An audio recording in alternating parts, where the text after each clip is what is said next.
Boleh?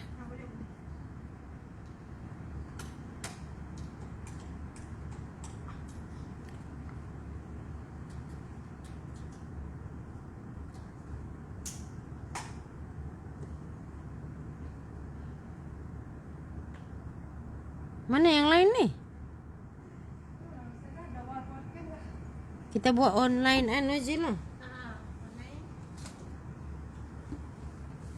Dalam online tu saya tak berapa. Sudah. Oh. Sudah on ke belum ni? Dah ya? Okey. Assalamualaikum warahmatullahi wabarakatuh. Ni mana? Tak ada. Miss buka ni, Miss. Bukan. Ha?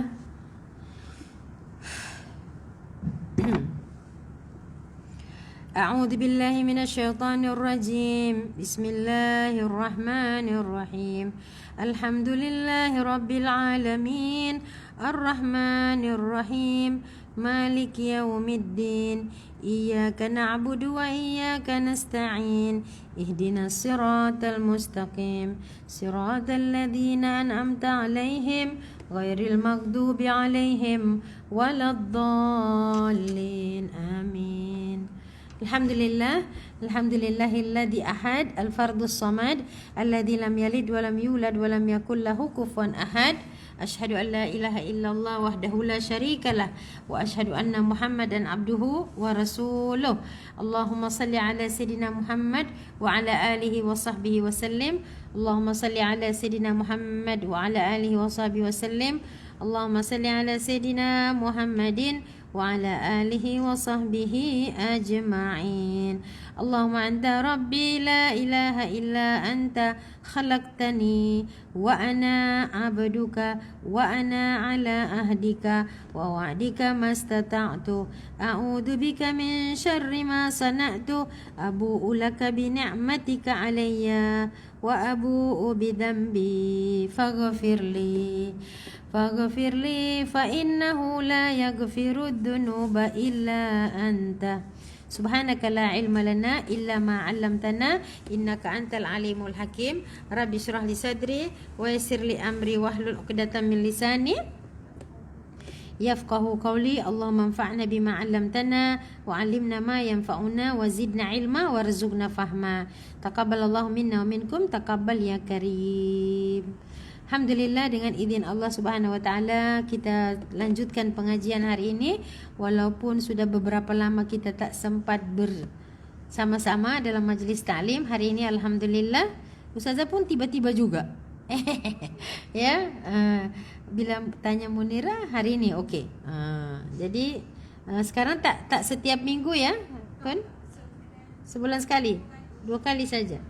Baik, hari ini ustazah nak membincangkan beberapa perkara yang menjadi nasihat dalam kehidupan kita, ya. Yakni ustazah nak membicarakan tentang apa yang dipesan oleh para ulama, terutama yang disebutkan oleh Ibnul Qayyim Al-Jauziyah, iaitu mengenai ida'atul waqt. Ida'atul waqt artinya menyia-nyiakan waktu. Okey, tak apalah Tun. Tak apa, biar dulu. Okey, perhatikan, tulis saja. Ibu-ibu, apa perkara yang paling dahsyat di muka bumi? Al-maut, kematian, betul? Okey. Kata Ibnul Qayyim Al-Jauziyah, kematian itu ada yang lebih dahsyat dari kematian, yaitu menyia-nyiakan waktu. Kalau kita lihat macam, iya ke? Kematian tu lagi dahsyat? Tak. Beliau berkata, kalau kematian dia hanya memutuskan kita daripada dunia. Ya. Kalau kematian dia hanya memutuskan kita daripada dunia saja. Jadi dia memutuskan hubungan kita dengan keluarga kita, harta kita. Tapi kalau menyia-nyiakan waktu, dia memutuskan dirinya dengan Tuhannya. Sebab apa? Lalai. Jadi ini kematian. Ini idaatul waqt. Ya, sebegini. Allah menciptakan kematian. Allah tidak menciptakan orang yang menyia-nyiakan. Kematian itu kita tidak bisa lari daripadanya. Semua orang akan merasainya. Kullu nafsin dha'iqatul maut. Jadi kematian ini benda yang memang ada sewajarnya. Tapi menyia-nyiakan waktu ini kita mengadakannya tanpa izin Allah. Tanpa redha Allah, tanpa redha Allah. Jadi bila si mati, dia berpisah dengan suami, anak, harta, semua penduduk dunia. Tapi bila kita menyia-nyiakan waktu, terputus hubungan kita dengan Allah. Sebab apa? Orang yang menyia-nyiakan atau mensia-siakan waktu adalah orang yang disebut idaatul waqt. Dia sedang memutuskan hubungannya dengan Tuhan. Ibu-ibu, orang lalai itu orang yang memutuskan hubungan dengan Tuhannya, dengan akhiratnya, memutuskannya dengan amal solehnya. Dan dia sengaja. Kadang-kadang ada orang mati, dia nak bunuh diri, tak jadi mati. Ya kan? Tapi kalau orang nak sia-siakan waktu itu, anytime boleh berlaku. Mati itu kalau belum ajal tak jadilah. Ayo kak, cepat sikit. Lain kali siapa lambat jadi ustazah. Jadi kematian itu menutup lembaran hidup kita. Akan tetapi kelalaian menutup pintu pahala, pintu keredaan Allah. Padahal lembaran hidup masih terbuka. Jadi waktu yang disia-siakan lebih menyedihkan dan lebih parah, lebih dahsyat daripada kematian itu sendiri. Kenapa? Sebuah kehidupan berlalu tanpa nilai di sisi Allah. Hari ini kita mendengarkan orang telah meninggal dunia, menggeletar kita. Apalagi kalau yang meninggal itu tak ada sakit, tak ada apa, tiba-tiba meninggal. Aduh, rasa-rasa kita tak boleh berdiri lagi.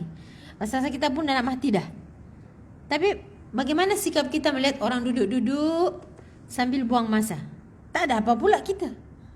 Tapi para ulama melihat itu lebih dahsyat daripada kematian. Dan kita tak perasan benda tu. Bahkan kita sendiri membuang-buang waktu kita. Killing the time.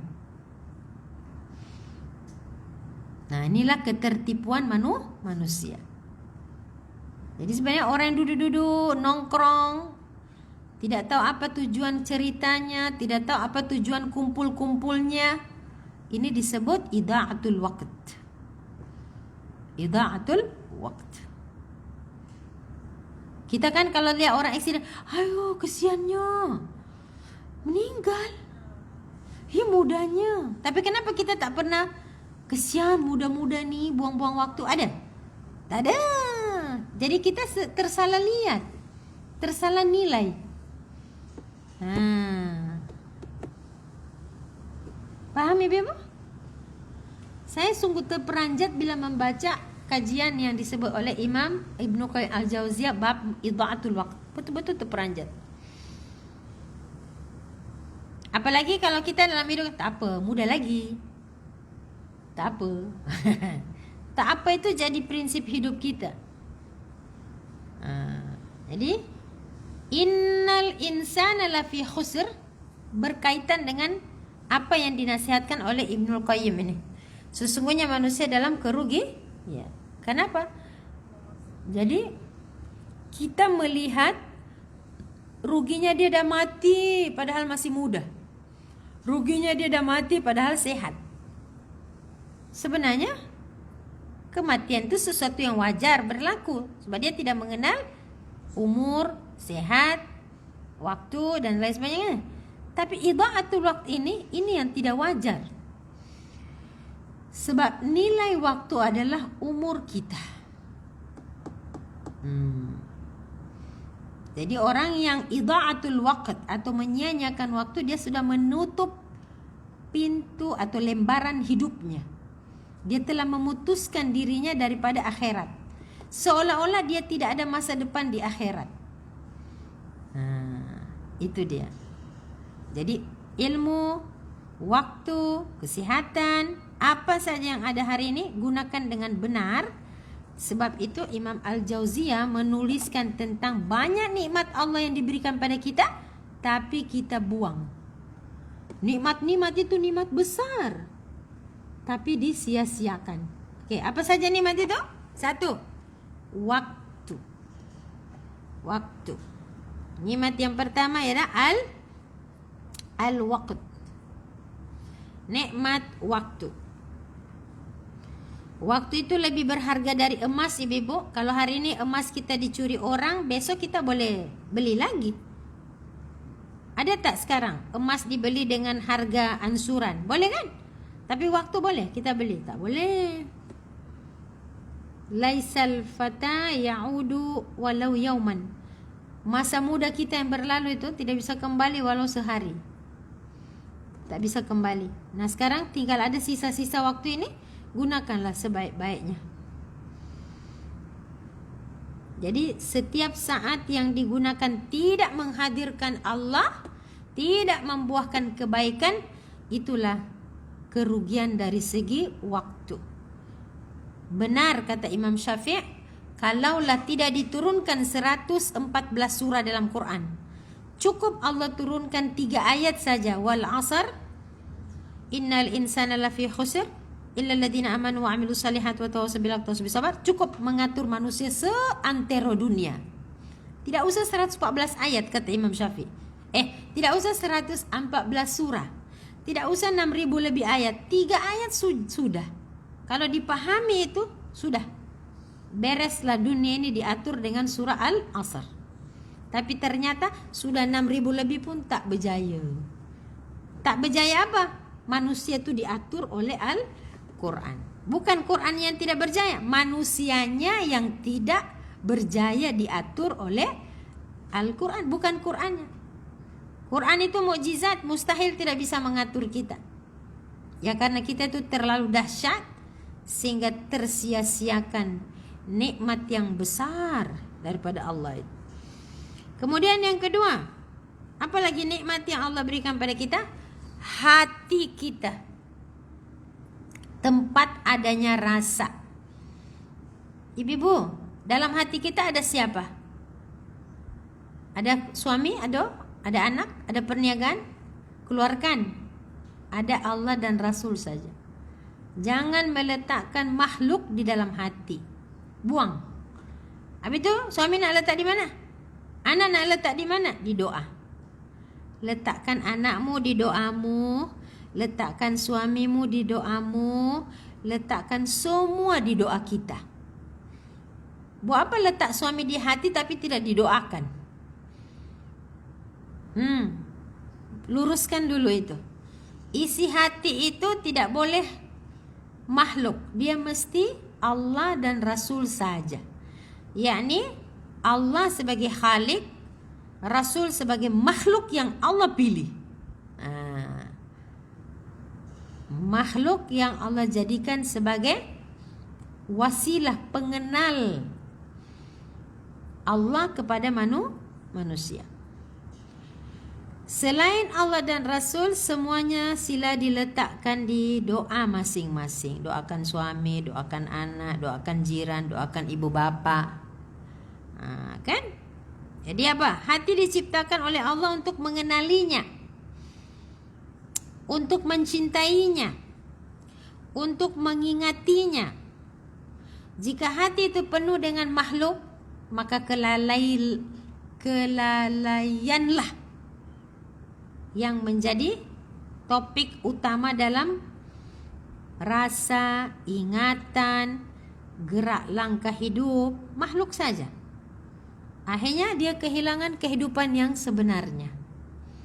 Jadi hidupnya berdasarkan siapa yang dia simpan di hati itu. Oke, nikmat yang berikutnya, nikmat ilmu. Okey, ilmu ini ibu cahaya. Ibarat lampu yang kalau ada lampu insya-Allah kita tahu mana kipas, mana plugnya. Kalau hilang cahaya tak tahu mana satu. Ada di depan pun kita tak nampak. Jadi nikmat ilmu yang Allah beri pada kita itu sebenarnya lagi mendekatkan kita kepada Allah. Ternyata ramai orang ada ilmu macam tak pakai ilmu itu, bahkan ilmu itu jadikan alat dia jadi sombong. Salah lagi. Makanya bila Allah berikan nikmat ilmu itu, Allah suruh kita wasjud waqtarib. Hendaklah ilmu tadi menjadikan engkau sujud dan lebih taqarrub ilallah. Man izdada ilman walam yazdad hudan lam yazdad illa bu'dan. Siapa yang ada ilmu tambah tapi tiada kedekatan dengan Allah, pertambahan ilmu itu menjadikan dia lebih jauh dari Allah. Jadi bertambahnya ilmu mesti bertambahnya hidayah dan taufik sehingga dia lebih dekat kepada Allah. Tapi kalau menjadikan dia sombong, maka dia tidaklah mendekat melainkan illa bu'dan, makin jauh daripada Allah Subhanahu wa taala. Jadi adanya ilmu itu cahaya, jahil itu bahaya. Adanya ilmu itu cahaya, jahil itu bahaya. Dan berapa banyak orang hari ini salah memilih ilmu. Sebab itu ilmu ada terbagi ilmu tinggi, ilmu menengah dan ilmu rendah. Ilmu tinggi ilmu mengenal dirimu dan penciptamu. Kenalilah dirimu ini siapa.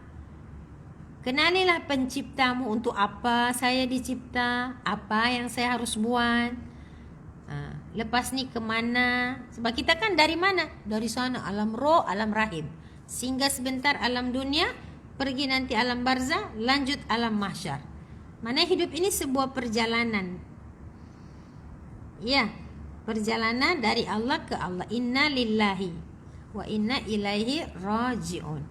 Sebenarnya berpatah balik saja. Ya kan, patah balik. Dari Allah ke Allah semula. Ya. Dari Allah menuju Allah balik. Kalau kita bikin macam ni, lahirlah angka zero. Ya kan? Lahirlah angka zero lah. Pas iman. Berarti kita itu sebenarnya tidak ada. Kita hanya diadakan oleh Allah. Kalau dunia ini kiamat, semua hancur. Gunung yang kakinya berpuluh-puluh ribuan meter ke bawah, tingginya menjulang ke atas. Kata Allah dalam surah Al-Qari'ah, wa takunul jibalu kal'ihnil manfush. Gunung itu akan rata. Gunung itu berterbangan seperti aneh-aneh. Gunung, syurga, neraka semuanya habis, hancur. Kullu man 'alaiha fan. Semuanya akan fan, hancur. Wa yabqa wajh rabbika dzul jalali wal ikram. Allah saja yang kekal. Ada satu yang dikekalkan oleh Allah, yang dikekalkan oleh Allah. Kita sudah mati. Sudah jadi tanah, debu, tapi apa yang masih kekal yang Allah kekalkan diri kita? Iman dan amal. Masya Allah. Surga boleh hancur, neraka boleh hancur, tapi iman kita tidak hancur. Dan itu yang akan dibangkitkan bersama kita besok di yaumil mahsyar. Amal pun tidak hancur. Biidnillah. Jadi hari kiamat disebut hari di mana wasyahidi wa mashhud. Hari di mana saling menyaksikan antara si pengamal dan amalannya. Hari di mana amal mendapati tuannya. Hari ini ibu tak tahu amal tu. Dah pergi majlis taklim, maknanya kalau saya ikhlas, saya dapat ilmu, berubah saya jadi baik hari ini, amal saya itu besok ditransform, ditajasum menjadi makhluk yang cantik. Hari ini ibu tak jumpa lagi. Tapi ibu akan mendengar, rajin betul kakak tu tak pernah miss. Gitu kan? Tak pernah miss kelas dia. Nama kita disebut-sebut orang baik di dunia ini. Besok di sana Allah perjumpakan dengan penyebutan orang tentang kebaikan kita. Jadi hari di mana amal menyaksikan tuannya, tuannya menyaksikan amalnya. Hari di mana Nabi melihat umatnya, hari di mana umatnya melihat Nabi. Syahidi wa masyhud, masing-masing saling menyaksikan. Sama ada yang dijumpai itu amal yang baik ataupun yang na'udzubillah, yang tak baik. Jadi supaya kita tidak jumpa dengan amal kita yang tidak baik itu, cepatlah minta ampun. Allahumma innaka afuwun tuhibbul afwa fa'fu anna. Ya Allah, engkau suka orang yang datang minta dihapus, dilupuskan. Tolong ampunkan saya ya Allah. Saya malu bertemu denganmu penuh dengan amalan yang tak baik. Saya malu ya Allah. Sebab syahidi wa masyhud. Ya, Ibu. Jadi nikmat apa tadi? Ilmu. Jadi ilmu yang tinggi itu ilmu sedang memperhatikan, mempelajari. Ilmu kan disebut juga ilmu yang must know, ilmu yang need to know, ilmu yang nice to know. Ilmu yang must know itu ilmu yang tinggi. Ilmu yang need to know itu ilmu sunnatullah. Ilmu yang nice to know itu ilmu yang rendah. Anda tahu atau Anda tak tahu tak menyebabkan iman pergi dan datang. Anda ada ilmu ke tak ada ilmu yang rendah tu tidak menyebabkan goncangan pada iman. Tapi kalau Anda tidak ada ilmu yang tinggi, huru haralah iman kita. Kacau bilaulah hidup kita. Sebab itu ilmu-ilmu yang didapatkan ini, tengok prioritinya apa ini. Ya. Nah, tidak usah berniat nanti pencen baru dapat ilmu tinggi. Sebab pencen tu tak menjamin. Kadang-kadang pencen dah sakit, kadang-kadang pencen dah sibuk benda lain. Jadi yang ada sekarang ni je. Itulah manfaat daripada ilmu itu. Mungkin kita baru sekedar mengumpulkan maklumat-maklumat, teori-teori dalam ilmu itu. Baru tahu, tapi belum buat. Belajar tentang kesempurnaan wuduk. Pasti tak lepas kelas ibu-ibu sempurnakan wuduk? Berapa persen yang dibawa kepada bilik air ke bilik wuduk tu? Berapa persen?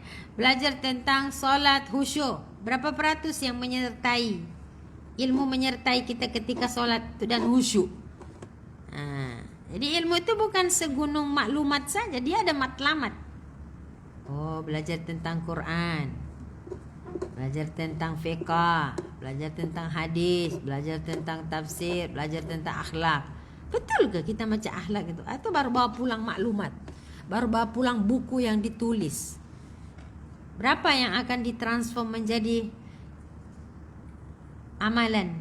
Jadi information itu ilmunya, transformation itu amalnya. Sudah betul tak kita berubah dengan ilmu itu? Jadi ilmu yang masuk ini benda yang bermanfaat. Adakah sudah menjadi amal ke belum? Atau baru sekedar tahu tapi belum mau buat? Jadi Ibnul Qayyim mengatakan inilah perkara-perkara yang nikmat besar tapi disia-siakan. Di kelas faham tak? Faham. Bahkan sempat bersoal jawab dengan guru misalnya. Ustazah macam mana? Ustazah bagaimana? Ustazah kalau gini gimana? Ustazah dia pulang dengan jawaban. Ya, ada yang mendapat manfaat daripada soalan dan jawaban itu. Tapi adakah dia dapat manfaat dari segi pelaksanaannya? Subhanallah, masing-masing kita berbeza-beza. Okey, nikmat yang berikutnya, nikmat apa Ibu? Kesehatan. Kesehatan. Ya Allah, Imam Mutawali Sya'rawi berkata, rezeki Allah yang paling rendah itu ialah harta. Paling rendah itu ialah harta. Dan itulah manusia rebut-rebutan, tipu-tipuan, ambil kesempatan. Rezeki yang paling rendah ialah harta, rezeki yang paling mahal ialah kesihatan. Ya, kesihatan tu nikmat yang paling mahal Ibu.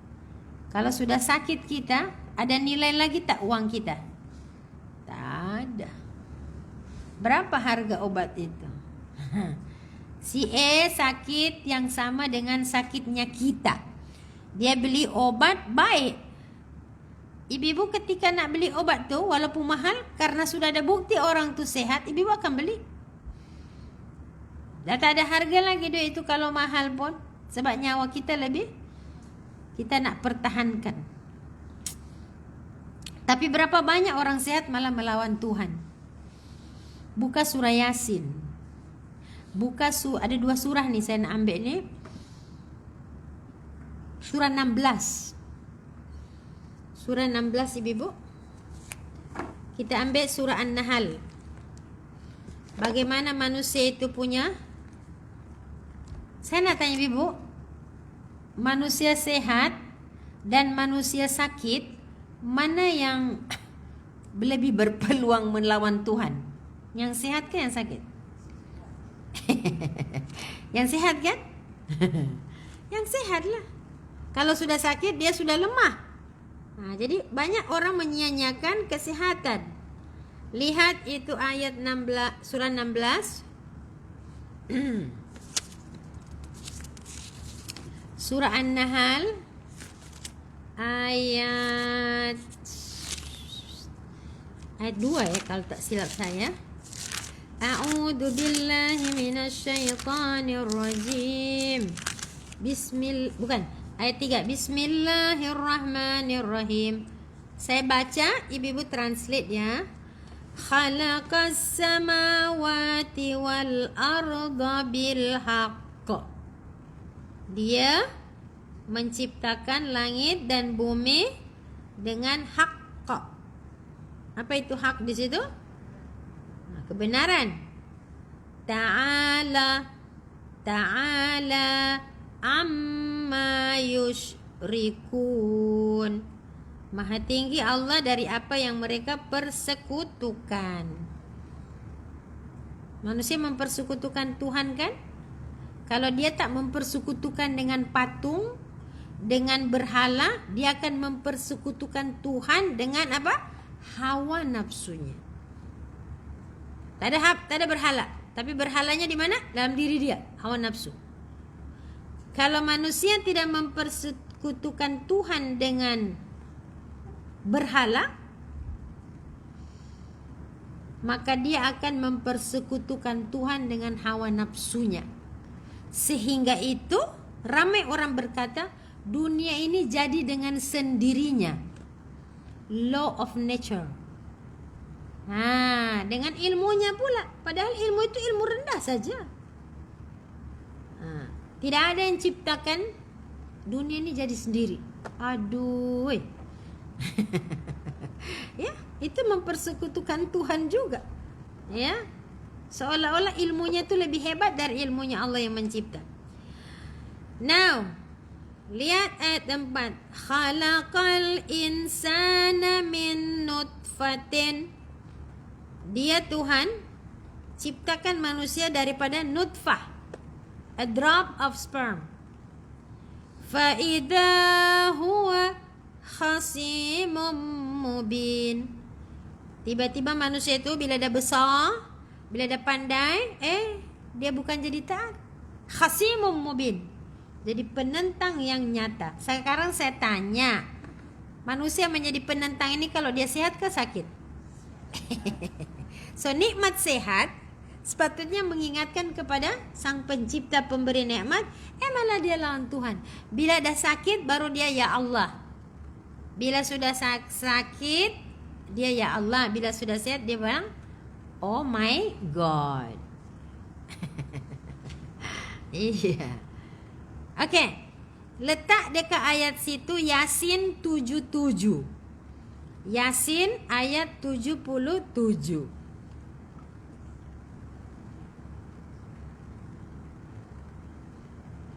Surah Yasin ayat 77.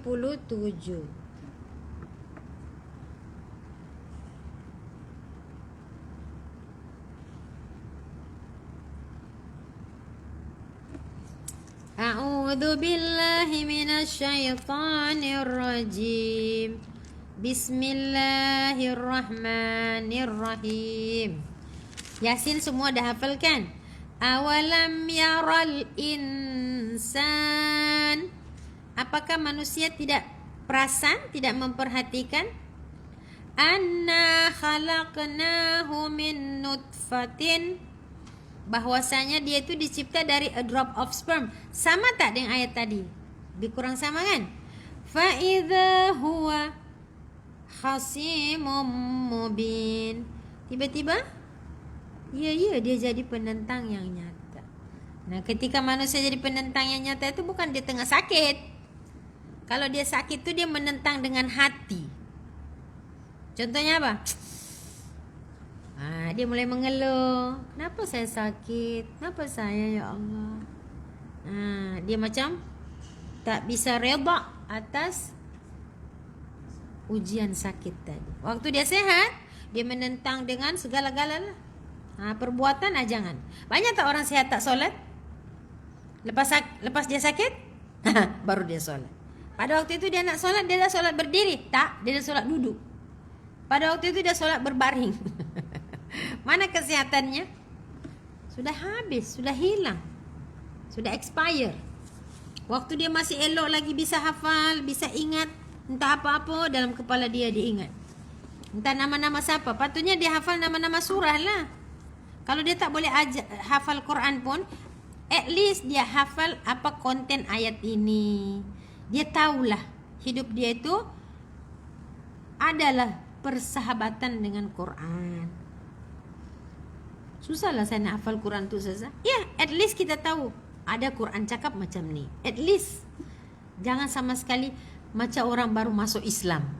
Padahal 7 turunan Islam. Ya. Seolah-olah dia baru berkenalan dengan Al-Quran. Jadi kalau Allah bagi kita 300 tahun umur kita, Quran yang 6.000 ini belum habis-habis lagi nak dibahas. 300 tahun. Belum. Jadi alangkah baiknya Tuhan tu ada 6.000 ayat. Ayat mana yang menjadi turning point awak? Kena 30 juzuk ke? Tak payah. Kena 1 surah Al-Baqarah? Tak payah. Sebab Al-Quran itu bukan 30 juzuk bisa ubah anda. 1 ayat bisa ubah anda. Karena dia miracle. Ini dah 30 juzuk pun tidak bisa rubah ayat, rubah awak. Macam mana Keras macam mana kita ni? Itu sebabnya kita dikatakan dalam surah apa itu? Surah Al-Hasyr, "Lau anzalna hadzal Qur'an 'ala jabal la ra'aitahu khashi'an mutasaddian." Kalau Tuhan turunkan ini gunung Al-Quran, Quran pada gunung, pecah gunung tu. Itu gunung tu ibu bukan makhluk yang atasnya hebat, bawahnya lagi panjang. Kalau anda melihat 8.000 kaki sebuah gunung, ahli geologi mengatakan kaki dia dikalikan 3. Jadi 8 kali 3 berapa? 24. Gunung itu tingginya 8.000 kaki. Ke tingginya. Ketinggian kedalaman bawahnya itu dikalikan 3. Ini rumus dari mana? Ustazah dapat dari mana? Ustazah ini ustazah aja bukan ahli geologi.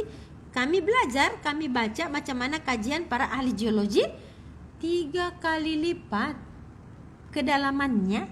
Sebab itu gunung dijadikan pasak bumi.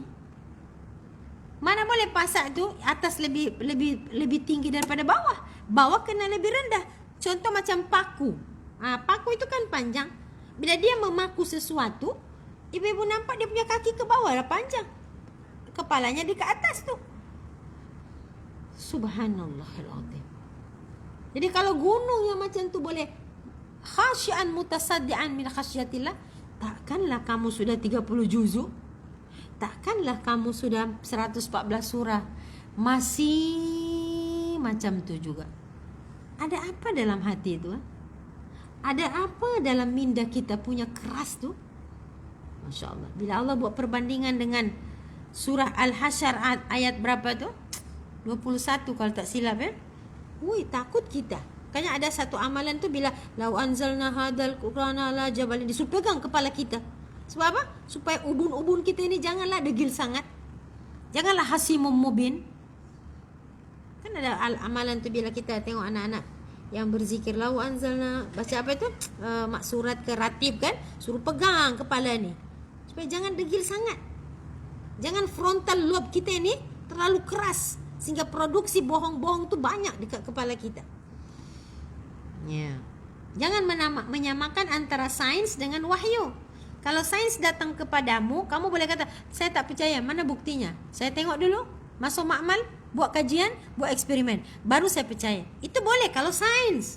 Tapi kalau wahyu tak boleh, bebo. Ada bukti, tak ada bukti, terima dulu. Terima dulu. Nanti Allah yang uruskan ilmunya.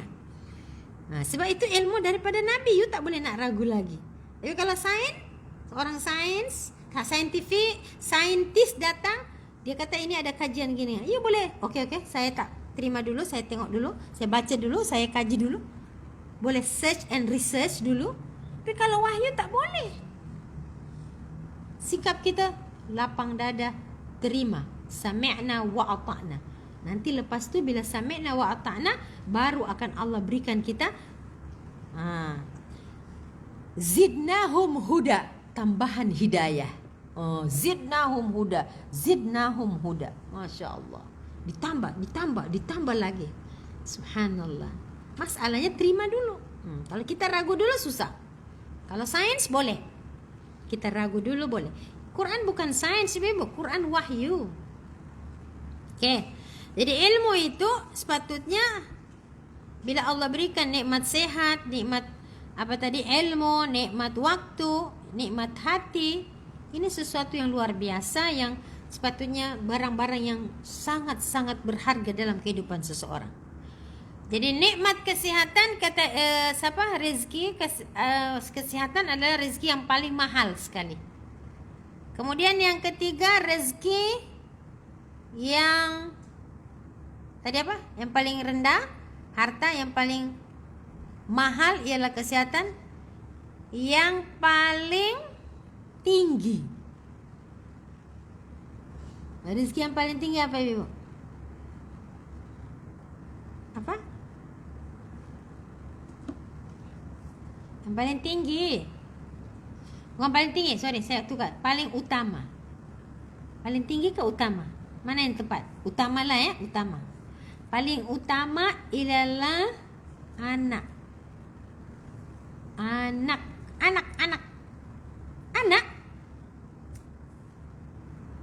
Sebab apa? Doa anak boleh tolong ibu bapa kan?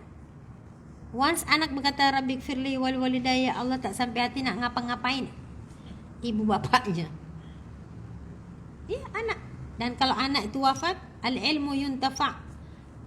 Ilmu yang kita ajarkan kepada anak. Walad ad-du'a min waladin salih. Doa anak itu amal jariah paling utama tu. Ustazah, saya tak kahwin, tak ada anak. Ambil anak orang, didik dia. Ya, sebab anak ini bukan harus anak yang kita beranakkan. Berapa ramai orang ibu bapa ada anak, dia tinggalkan mak bapak dia. Adakah adakah si ibu bapa yang ditinggalkan oleh anaknya rugi? Tidak rugi. Yang rugi anak tadi. Berapa banyak orang yang tak ada anak, dia ambil anak orang, dia didik, dia bela, dia kasih sekolah, dia kasih ajar ilmu, justru anak ini yang memberikan. Anak didik, bukan hanya anak yang dilahirkan, anak didik. Tahu anak didik? Anak didik. Keajarkan. Jadi bila ditanya mana yang lebih berhak kita baktikan, mak yang beranak dan biar anak atau mak yang mengambil dan menjaga anak? Bakti utama pada yang menjaga anak. Sebab dia memperkenalkan kepada Allah. Ini dapatlah dari mengandungnya, dari beranaknya. That's it. Kucing pun boleh buat. Mengandung, beranak. Hewan pun boleh buat. Jadi tanya kepada ulama, mana yang paling utama baktinya? Yang ini. Sebab dia menjaga, memberi makan, kehidupan, pengetahuan. Ini baktinya harus lebih dulu. Jadi Ibu, kita ada chance. Saya tak ada anak ustazah. Ada beberapa murid-murid saya, dia kata, ustazah, saya dah 40 dah ni. Kalau saya nak kahwin pun saya tak boleh beranak lagi ni. Nak cari suami yang tak ada anak, mustahil lah. Saya ambil keputusan, saya akan angkat anak. Kenapa?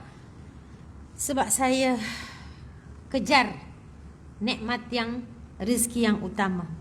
Sebab apa? Dia orang ada priority dia. Dia nak ambil daripada idza mata ibnu Adam in qata amalu terputus amalan anak Adam kecuali min salasin, kecuali 3. So dia ambil jalur anak. Ya.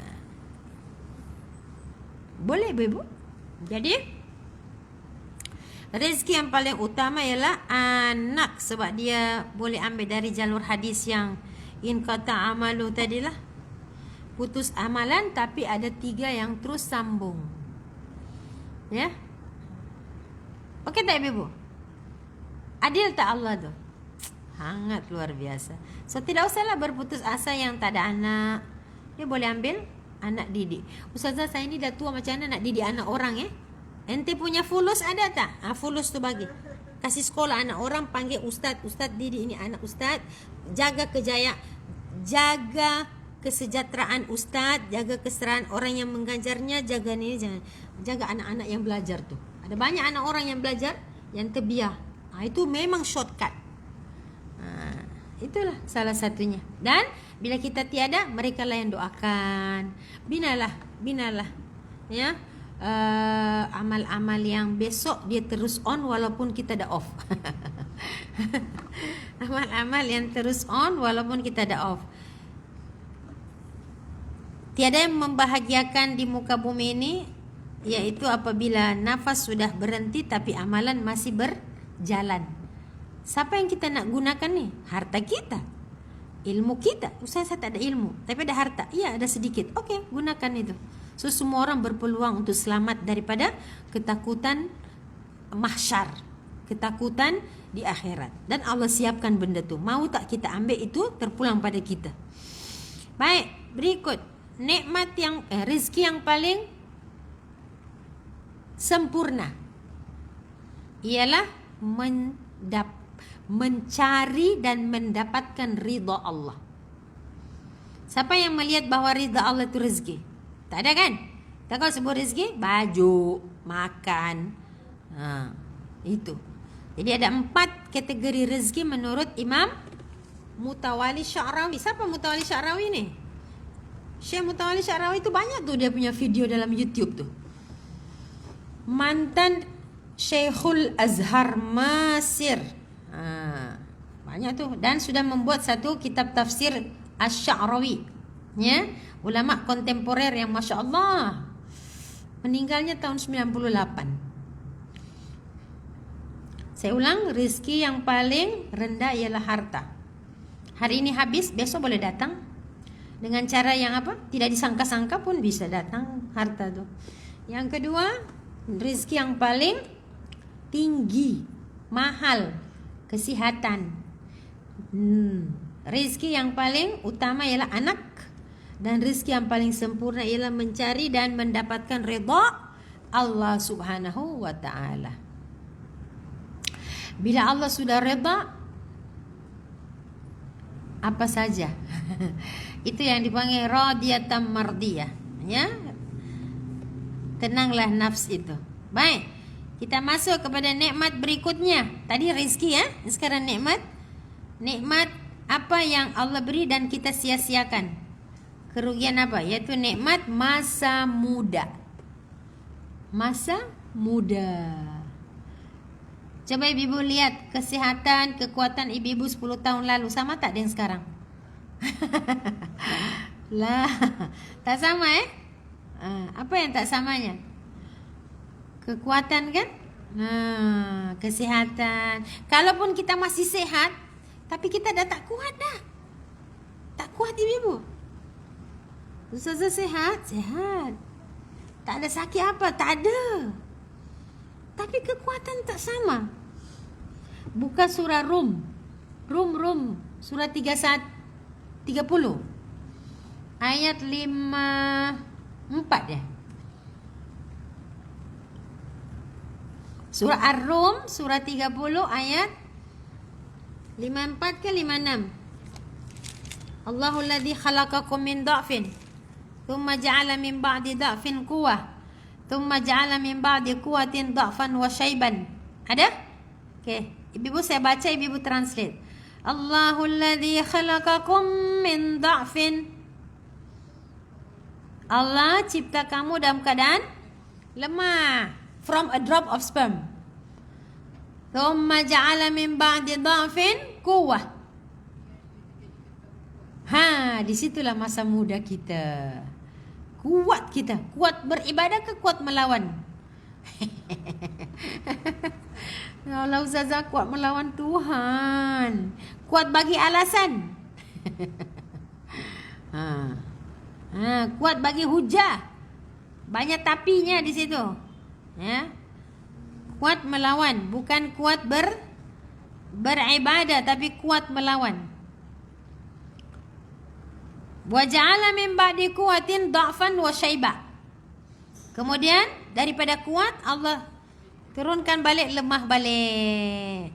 Hilanglah masamu muda. Ibu-ibu ini tergolong masa muda ke masa apa ni? Masa muda akhir ke masa muda awal ni? Ibu-ibu, berapa lama tempo masa muda kita itu, ibu-ibu? Daripada umur 15 sampai 40. Itu namanya waktu fata. Fata itu waktu pemuda. Dari 15 sampai 40. 40 ke atas bukan muda? Bukan. Itu kahlon. Ketuaan, aging bermula dari umur 25 tahun. Aging secara fizikal. Tapi secara ruhanianya umur 40 itu sudah tua. Habis dah. Umur 40 batas akhir waktu fata. Jadi 41 sampai 50 itu apa? Kata Ibnul Qayyim, 41 sampai 50 adalah masa kahlon, matang. Masa kahlon itu dewasa. Ya, sudah matang. Saya tak tahu ibu-ibu sekarang berapa. Di situ kan? Stesen keempat ya. Jadi mula-mula tiflon, kemudian gulam, sabiyun, kemudian fata. Ashabul kahfi itu fata, ibu. Id awal fityatu ilal kahfi. Ashabul kahfi itu dia orang punya umur between sini, tak lebih dari 40. Sebab dia menggunakan kata fata. Yang ikut Nabi Musa pergi cari Nabi Khidir itu fata juga. Dia bukan lewat sini. Lewat sini sudah 41 ke atas. Batas 50 masuk 51 itu namanya syaikhun. Syaikhun, tua. Jadi siapa dah 50 sini? Itu syekh lah tu. Syekhah. Kalau lelaki syekh, kalau perempuan syekhah. Katakan tak ada penyakit, tapi tidak sama dia punya kekuatan. Kekuatan ingatan, kekuatan fizikal tak sama. Jadi itu yang saya selalu ulang. Masa tua badan kuat, iman lemah. Masa muda iman kuat kan? Iman masa muda badan kuat. Masa muda badan kuat, iman lemah. Masa tua iman mulai menguat, tapi badan mulai melemah. Kalau nak beriman pun dah mulai duduk di kursi. Itulah dia. Tertipu kita kan? Tertipu betul dengan kehidupan dunia ini. Banyak tipunya. Ya, banyak ujiannya. Jadi nikmat masa muda ialah zaman paling kuat. Kuat belajar. Tak tahulah kuat hawa nafsu ke, kuat apa ke, tak tahu di situ. Kuat berjalan ke, kuat apa ke, kuat memberontak ke, kuat marah ke. Perhatikan masing-masing masa muda kita. Ada berita gembira. Barang siapa yang mengisi waktu tuanya dengan kebaikan, Allah lupuskan keburukan masa mudanya. Barang siapa yang mengisi waktu tuanya, sisa-sisa umurnya dengan kebaikan, Allah lupuskan keburukan di masa mudanya. Mananya? Tak apalah, saya sudah hilang masa muda saya banyak, Ustazah. 41 ni jangan main-main. Akhirnya Allah kategorikan dia mati sebagai orang yang sedang memperbaiki dirinya. Sudah-sudahlah tu. Sudah 40 dah. Cukup je lah. Jadi kalau Allah bagi dia 2 tahun soleh, modal masuk surga itulah 2 tahun. Ada kesempatan. Sebab itu setiap hari adalah harapan. Ya, subhanallah, Maha Suci Engkau ya Allah. Memberikan kebaikan melalui umur ni, jangan main-main. Ya, jangan disia-siakan sebab penyesalannya amat besar. Now, nikmat kekayaan, nikmat harta yang Allah berikan pada kita. Ibu-ibu, harta itu alat. Iman itu tujuan hidup. Kalau tak ada alat susah juga. So Allah suruh kita carilah alat tuh. Namanya harta. Tapi ingat, harta itu jadi alat penunjuk jalan ke surga. Harta itu pemudah cara masuk surga. Dengan harta lebih senang. Tak ada harta lebih tenang. Ya, kan lebih tenang, kan lebih senang, Ibu. Lebih galau. Jadi jadikan harta itu sebagai alat menuju surga. Dia bukan jadi tujuan hidup. Jika harta jadi tujuan hidup, lalailah kita. Tujuan hidup kita adalah memperbagus iman kita. Jadi alat saja, harta itu alat. Sebab itu salah satu daripada rukun Islam adalah zakat. Bila sebut zakat, dia berkaitan dengan harta lah. Kemudian yang berikut, nikmat akal, ibu-ibu. Tadi hati, sepatutnya saya sebut hati dengan akal itu berurutan. Akal Allah berikan kepada kita, subhanallah, kuatnya luar biasa, ibu-ibu. Akal ni kuat ke tidak, ibu-ibu? Akal yang kuat ke nafsu yang kuat? Akal itu membedakan kita dengan haiwan. Ya, akal itu bisa sempurna kalau dipandu oleh wahyu. Dan akal kalau kita gunakan betul-betul, dia bisa bawa kita sampai mengenali Sang Pencipta. Akal tidak pernah besongkan kita, ibu.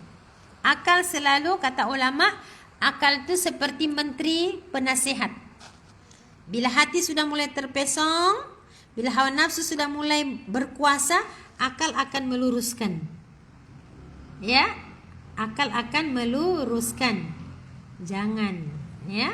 Akal akan membuat satu hujah-hujah, ini salah nih. Sepatutnya macam ni, bukan macam tu. Akal itu.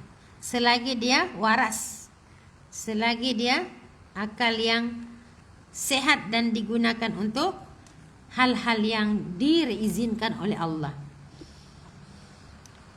Akal diberikan oleh Allah untuk kita berfikir, tafakkur. Ya, tafakkur. Yatafakkaruna fi khalqis samawati wal ard. Di samping menggunakan akal, kita juga disuruh menggunakan hati untuk zikrullah. Tazakkaru wa tafakkaru. Ya. Kemudian nikmat selanjutnya adalah, dah pukul 2 dan ibu-ibu. Nikmat apa lagi, ibu? Nih. Nikmat taubat. Peluang untuk taubat. Hidup tidak mungkin benar selalu, pasti salah. Tapi Allah buka pintu taubat untuk membersihkan kita. So, selagi nyawa kita belum sampai ke kerongkong, matahari belum terbit di barat, di barat pula, di timur. Betul kan? Terbit di barat, terbenam di timur. Tertukar kan? Sekarang terbitnya di timur, terbenam di barat. Sebelum matahari itu terbit dari barat dan tenggelam di timur, maksudnya sudah mau kiamat, maka pintu taubat masih terbuka, ibu. Jadi apabila kita menangguhkan taubat, itu adalah satu kerugian yang sangat besar. Ya, pintu taubat masih terbuka, segeralah. Bila saya nak bertobat, ibu, hari-hari, setiap menit, setiap saat merasa salah dan diawasi Allah dan mohon maaf, astagfirullahaladzim wa atubu ilaih. Sama ada dengan ucapan, atau mungkin dengan air mata, atau mungkin dengan rintihan hati. Ada macam-macam cara taubat, ibu. Tak mesti baca istighfar 1000 kali, tapi hati lalai. Mungkin anda punya istighfar 10 kali je, tapi ya Allah, Atau 3 kali, tapi air mata, ya Allah, bergenang-genang air mata. Cukup. Atau rasa insaf, saya salah ini ya Allah. Belum minta maaf, air mata sudah berlinang. Itu wakil. Itu Allah ciptakan air mata itu sebagai wakil, menyampaikan rasa menyesal. Kemudian Allah juga memberikan nikmat terbesar kepada kita selain peluang taubat, ialah apa Ibu? Al-Quran. Tengok, bila Allah sebut kami turunkan Quran, Allah mulakan dengan apa? Alhamdulillahilladzi anzala ala abdihil kitab. So nikmat Quran banyak disia-siakan oleh umat Islam. Dia sudah ada Quran tapi dia tak tahu baca. Dia sudah ada Quran, dia tahu baca, dia tak buat. Nikmat Quran ini adalah shortcut masuk syurga. Syafaat yang pertama untuk umat Nabi Muhammad, sebelum dia dapat syafaat dari Rasulullah, dia dapat Quran dulu. So jangan tinggal Quran. Jangan sampai kita menjadi orang yang diadukan oleh Nabi SAW kepada Allah. Apa kata Rasulullah SAW? Wa qala Rasul, ya Rabbi inna qaumi ittakhadhu hadzal Qur'ana mahjura. Tuhan, kaumku telah meninggalkan Quran. Adakah kita termasuk umat Nabi? Yes. Adakah kita termasuk umat yang diadukan oleh Rasulullah? Itu pertanyaannya. Jadi kalau kita tidak bisa mengajar Quran, ajaklah orang. Mengajar tak boleh, mengajak insya Allah boleh. Yalah, jangan berhenti mengajak orang untuk berquran, mempelajarinya, mengamalkannya, mengusahakan kelas-kelasnya. Sebab apa? Kita tak nak jadi orang yang tak ada buat apa-apa pun dengan Quran. Kalau anda tidak boleh mengajar Quran, anda tidak kehilangan kesempatan sebab anda bisa mengajak orang. Buatlah cara, tadabbur ke, taranum ke, tilawah ke, musabaqah ke. Buatlah something untuk memperkenalkan Allah, diri kita, tujuan hidup. Okey Ibu, sekian pengajian hari ini. Dapat ilmu ya mengenai nikmat-nikmat yang Allah berikan pada kita, tapi banyak kita membazirkan itu. Semoga kita termasuk orang-orang yang menjaga nikmat itu. Karena siapa yang memelihara nikmat itu pasti Allah akan tambahkan lagi. Ya, cara yang lebih baik untuk menghargai nikmat tersebut. Sekian pengajian hari ini Ibu, dapat ilmu ya, insya-Allah. Okey, buat catatan yang cantik, nota-nota, semoga boleh jadi bahan bacaan dan renungan sampai di rumah kembali. Mohonlah kepada Allah, ista'inullaha bis-sabri was-salah. Mintalah kepada Allah melalui salat dan sabar.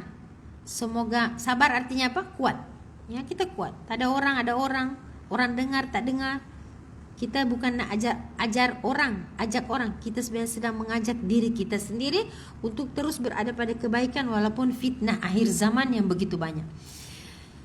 Terutama kita ada anak turunan kan, bila baik kita insya-Allah Allah jaga turunan kita. Jadi itu sajalah tujuan kita berada di muka bumi, supaya kita baik-baik saja di dunia dan menjadi lebih baik di akhirat ketika kita berjumpa dengan pencipta kita. Barakallahu li wa lakum fil Qur'anil azim. Hadanallahu iyaya wa iyyakum ajmain. Wal 'asr innal insana lafi khusr illa alladziina amanu wa 'amilus shalihat wa tawassaw bil haqqi wa tawassaw bis sabr. Subhanakallahumma bihamdika asyhadu an la ilaha illa anta ya rabbi nastaghfiruka wa natubu ilaih. Sallallahu alaihi wasallam Muhammad wa ala alihi washabihi wasallam tasliman katsiran. Alhamdulillahirabbil alamin. Assalamualaikum warahmatullahi wabarakatuh. Syukran Ibu, jazakumullah khairan.